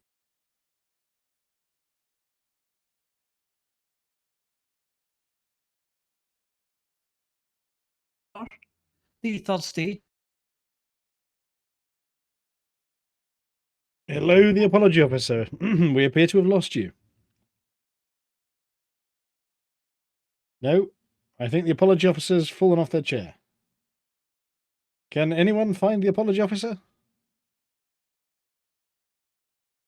I was going to say we can still see them, but now No, the disappeared apology officer's completely. vanished. Should we see if we can drag the apology officer back in, or should we cover amazingly? Give it countdown to everybody in the Twitch chat. Countdown from 10 in the Twitch chat, and if we get to 0, then we'll do stunt cover for the apology officer. 10, 9, 9, 8, 8. 5. Where it's going? 7. 7. Have we got an 6. apology officer? 6. 5. 5. Not yet. No apology. Not even an 4. apology for an officer. 3. I'm going to need a volunteer at the end of this. 2. We're getting Short-side rude custom words says in the 18. script. 1. Right, we're going to need cover. Volunteers, please. Who wants to cover this one? I don't mind. I'll tell you what, shall I have a go at doing this one? Yeah, go on. Let me talk you in. So Commander Chix will be with us live next week. So if you've got any questions for him, let us know before the show. But now it's over to the sports results, courtesy of apology our stand-in apology officer. I'm back. You're Right. back, just in I'm time. back. All right, Seamless. courtesy of our actual apology officer. All the virgins were lost. I've got to push another button here now. There were no virgins in Scotland. But are the virgins now back? Yes. Let's give this another go, shall we? Do you want me? Shall I put the music on again? No, I'll just do it. Dingly, dingly, dingly, dingly, dingly. And it's me. Welcome to the Hutton Sports Report, where we dive into the crystal waters of Hutton Space's sporting events, looking for the obscure perils that are this week's results. The Hutton Sports Report is brought to you by the Hutton Helper, the only third-party resource to come with a Christmas tree which refuses to be put up before the 1st of December. The events are the third stage of the I Came Out Here to Get Away From You rally, the Giro de Cargo, the Why Did I Get a Bounty from Hutton when it was a Hutton Mission Cup, the Did you say you have a bounty on you opportunistic challenge, the Taking Advantage of the Big Combat Buff Open, the If you don't like it, you can get out and walk final. The third stage of the I Came Out Here to Get Away From You rally ended with a respectable victory for Commander Koi Poo.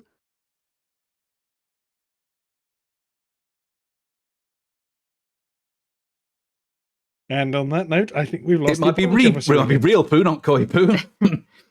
Seamless. The third stage of the I Came Out Here to Get Away From You rally ended with a respectable victory for Commander Koipu, with Micro T coming in second place. The Giro de Cargo pink and yellow jersey goes to newcomer Commander Chix, who was crowned King of the Docking Bay. The Why Did I Get a Bounty from Hutton When It Was a Hutton Mission Cup has been held over due to a mods outbreak in the Mission Giver's Bothy. The Did You Say You Have a Bounty on You opportunistic challenge was comprehensively won again this week by, you'll never guess who, yes, it was Alex Zuno who broke all the records. The Taking Advantage of the Big Combat Buff Open has been postponed for a week to let the adjustment actually come out. The If You Don't Like It You Can Get Out and Walk final this week has gone to a steward's inquiry, as some commanders were believed to be filling their ships with trumbles and calling them passengers. So, it's your serve, nothing below the belt, and if you grump or bristle, you will be disqualified. This week's classified results are...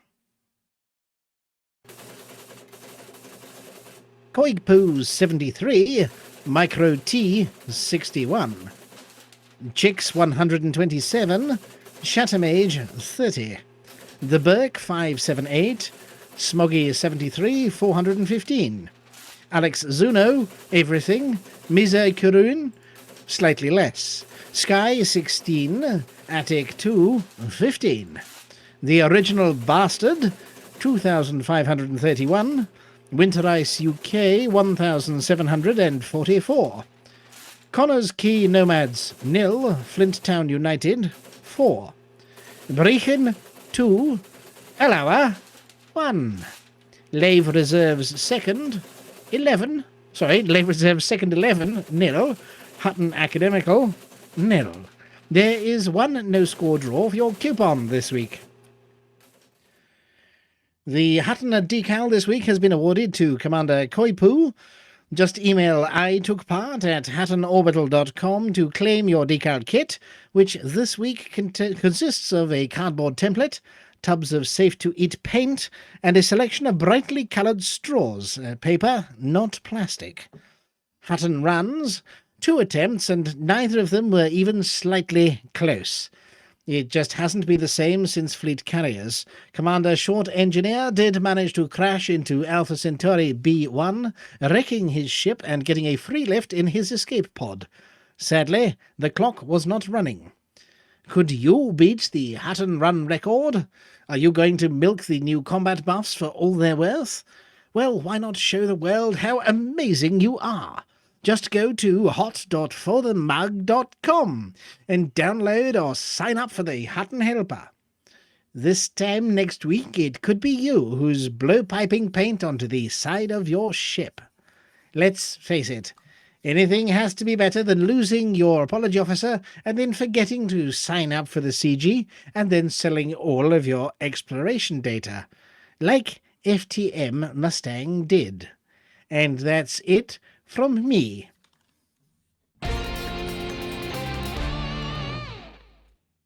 Thank you, Mia. Dense, impenetrable, and the sports report was just the same until Rudolph took over, when it got a little clearer. Maybe we'll actually get someone email in for the Hutton decal this week.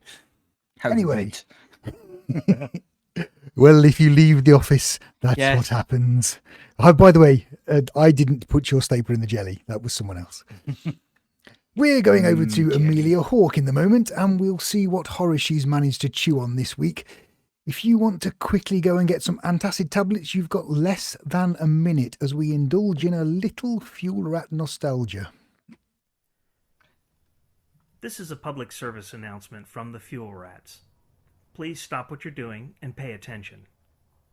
If we can rescue you, we will, but you can help us help you by following these easy steps. 1. Fly 50 light seconds or so from the system's main star and drop out of supercruise. 2. Note down the current system and the nearest stellar body. 3. If you're on emergency life support, log out immediately. 4. Go to fuelrats.org and click Get Help. 5. Stay calm, hold your breath, and let our seasoned professionals do what they do best. The Fuel Rats. We have fuel, you don't. Any questions?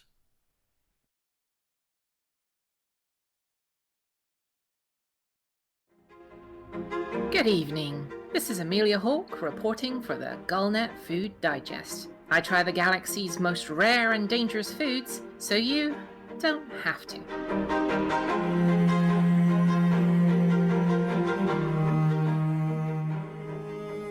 Since the days of Jameson, back when pilots all flew cobras and Thargoids would drag people to their doom out of witch space, a mode of interstellar travel long since consigned to the dustbin of time, Orrerian, formerly a poor agricultural corporate state, has had one line in its entry in the Galactic Travel Guides.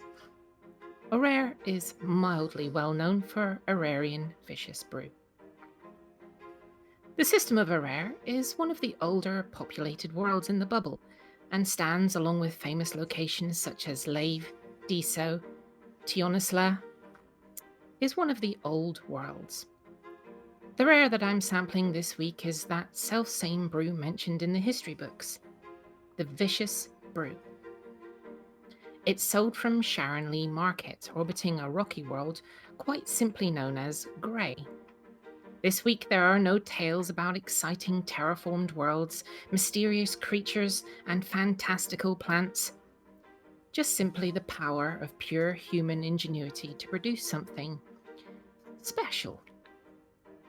Before modern hypersleep systems, fast frameshift drives, and the superluminal speeds available through cutting-edge technology, pilots often had long periods of time traversing systems, or heading out to a star to scoop it. Early hypersleep systems were suitable for short in-system jumps, but many a pilot preferred to experience the various solar systems in real time. Piracy, then as it is now in anarchy systems, was rife, and the vigilant pilot had to be aware of passing Fer-de-Lance ships eager to liberate a cargo of computers or machinery, of killer crates in their odd marauding moray. This is where Orrerian found an eager market for stimulants and invented the Orrerian brand jump juice, designed to keep pilots awake for days on end and alert. The recipe is, and was, a heavily guarded secret. The brew itself is still made by the scions of the original inventor's family, and is an intoxicating mix of stimulants, caffeine, sugar, and chemicals designed to promote wakefulness, focus, and negate the need for sleep. It's deep purple, translucent, and carbonated. Whether that's a side effect of the process, or purely to make it more palatable, is anyone's guess.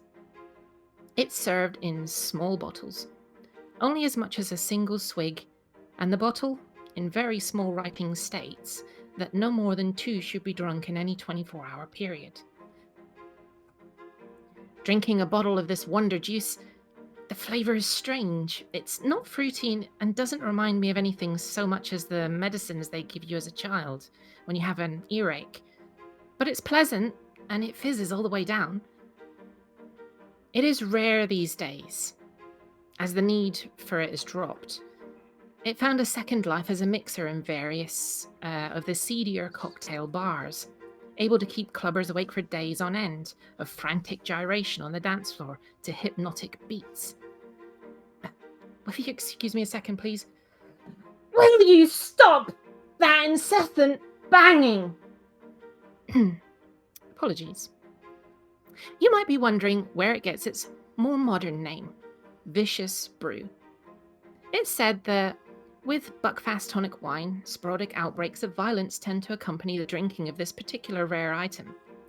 If you've ever seen one of those sidewinders in a Hazres site offer to boil you up when they see you in your engineered death conda, it's very likely they've been at this vicious brew. I heard that! If you don't pack it in, I'm going to come around there and stick that hammer where the sun don't shine. Combined with alcohol and the lack of inhibitions that it brings, the vicious brew has landed many a pilot with a free trip to the nearest prison barge to cool off. They say that some drinks give you wings.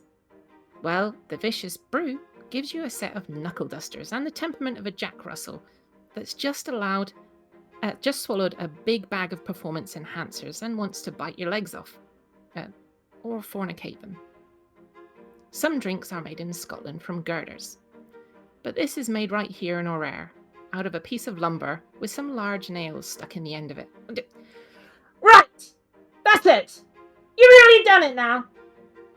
Excuse me a second. What did you call my man? Say it again and I'll punch you so hard in the frame shift you'll think a Thargoid interdiction is a birthday party.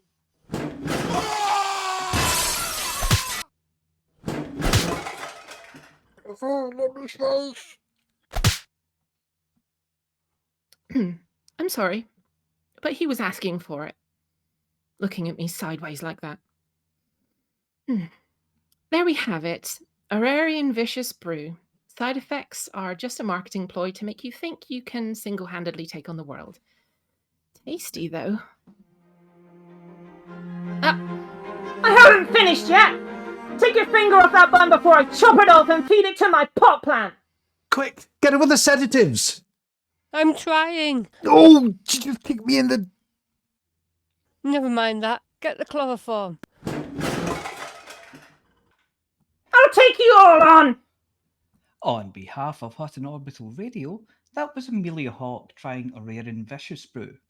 We'd like to apologise to our viewers for scenes of extreme violence this evening and can reassure our listener that no radio presenters were harmed in the production of this programme. What do you mean not harmed? I'm going to be walking funny for months. Amelia has just necked a second one of the bottles, having knocked out the security detail, and has gone off to give a Thargoid a swift punch up the thorax. She tries the galaxy's most dangerous rares, so we don't have to. Next week, we'll make sure she has something far more hippie to try out.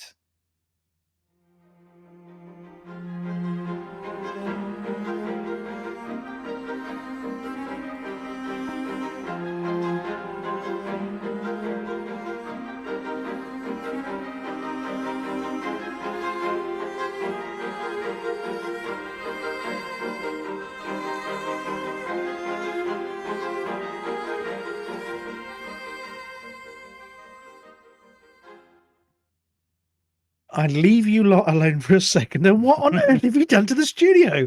I mean, I just popped out to get some painkillers and I've come back. There's a chair overturned over in the corner there. There's something on fire over in that. And what happened to that poor security guy? No, sorry, you're under the chair. And that poor security guy is Sparko out on the floor. You know, Amelia's usually so calm. She's been sedated now, so I think it's safe to talk to Amelia. Amelia, are you feeling okay now? What happened? Well, did you see what you did to... I didn't know you could kick that high. I really didn't.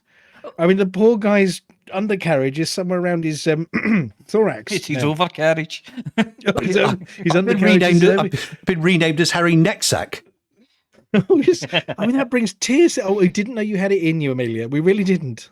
Well, he deserved it. He said my mum was so big. That when she did a flyby, he got mass locked. Oh dear. Well, I suppose he might have done that. I mean, we used to Flossy, you know, wielding the pan with Wilder Bender, but that Orrerian Vicious Brew, my goodness gracious, it does explain a lot of the things that those NPC pilots say when they come up to you. Yes. We think that Alex Zuno drinks 4 of them. Actually, he pours them over his cereal in the morning, doesn't he? Before he has his Weetabix. Yeah, Or doesn't bother with the cereal. No, he just drinks it out of the bowl. And yeah, I think there are plenty of Hutton commanders at the moment cashing in on those bounties who may be necking some of these vicious brews. But yeah, we're hippies here at Hutton, so no, let's stay well away from that for the near future, shall we? Yep. Best avoided, I think. Yeah. Next week, Yes. Leasty and Evil Juice. Just Leasty and Evil. No, I think we're going to go with something a bit more hippie next week, a bit more relaxing. I think we may have burst a couple of eardrums. A Scotch egg cocktail. No, Chix, we're not trying Scotch egg cocktails. And Commander Bam says that sounds far too close to the outcome of the original Coke recipe. Oh no, that has nothing on this. Well, look, it's the end of the show now, so thank you very much to the entire presenting team, and apologies for all of the... well, it's not my place to apologise, it's Mia's, but well, apologies for Mia. Firstly for the late start, and also for my unscheduled departures during the show. Well, if you will rock your chair backwards, you will end up falling down under it. Yes. Yeah. We'll put those special little legs on the back of it so you can't tip over. Oh, yeah, I want stabilizers. No, Scotch egg cocktails are not a substantial meal, Commander Chix, as tasty as they are. So thank you very much to Flossy, and obviously Flossy will be back next week to tell us more about these ongoing stream of CGs coming out of the Pilots Federation. Yep. And what tier we get to, but I suspect this one is going to get to a pretty high tier. Yeah, I hope it does. Great. Well, we might end up with a run for our money on the Going for Gold. We might have to do some serious work after that. Thank you very much to the very mellow sounding Dead Meat GF. Thank you. And, of course, to Palantir, who's been trying not to set the decks on fire this evening. Thank you for standing in for me. It's all right. If you only have one hand, you can only push one button at a time. But well, yeah, and it means I'd have only pushed, half the wrong buttons. But I probably would have got them all wrong anyway. And to Ventura, who's been lurking over in the corner, trying not to get hit by flying scenery. And, of course, to Amelia, who I'm sure is going to be feeling better soon. Mug. Obviously, the Fuel Rats, thank you very much for loaning us one of your team to tell us all about the new stuff.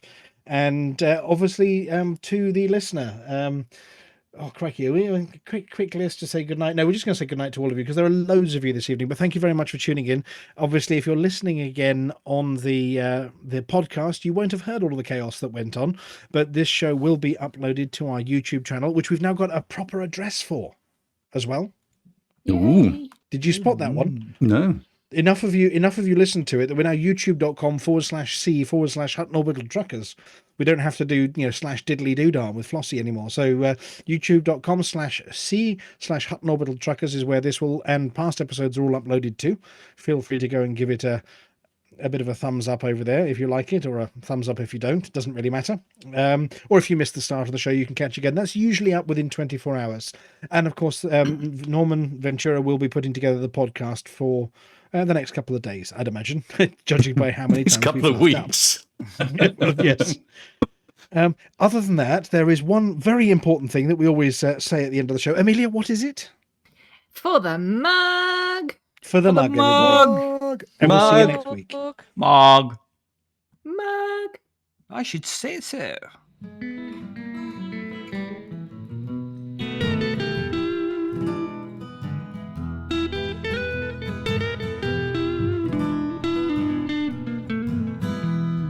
Journey too long, no cargo too small. Profit margins never really mattered at all. We're gonna take the cargo where it's needed today. Super cruising all across the Milky Way. We're taking anything, anytime, anyway. Loading all the teen out to the brim with the rest for the more, for the more, for the more, for the more. Yeah, you know just where we're coming from.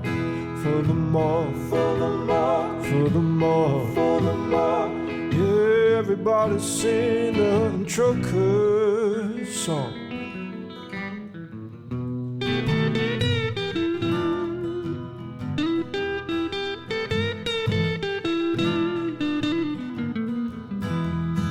Flossy always seems to crash into the sun.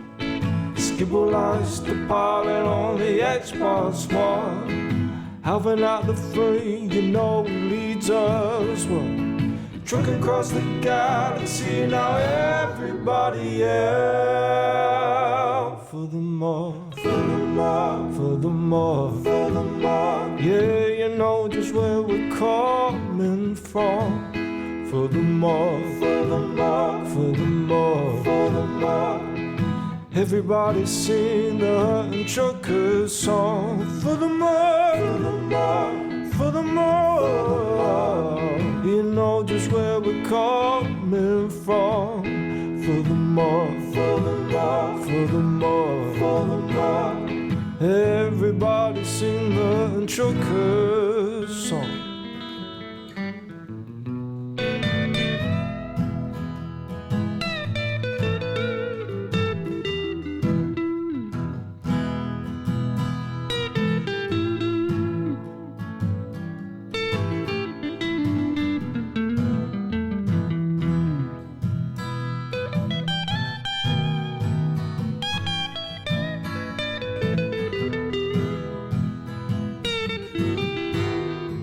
give me a large path that I can land on, and I'll give you cargo and sing you my song.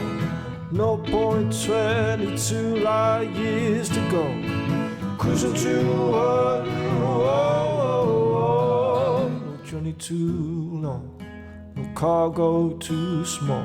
The profit margins never really mattered at all. We're gonna take the cargo where it's needed today. Super cruising all across the Milky Way. We're taking anything, anytime, anywhere. So shout it out loud, loud. You don't even care for the more, for the more, for the more, for the more. Yeah, you know just where we're coming from. For the more, for the more, for the more. Everybody sing the and trucker song. For the more, for the more, for the more. Yeah, you know just where we're coming from. For the more, for the more, for the more. Everybody sing the and trucker song.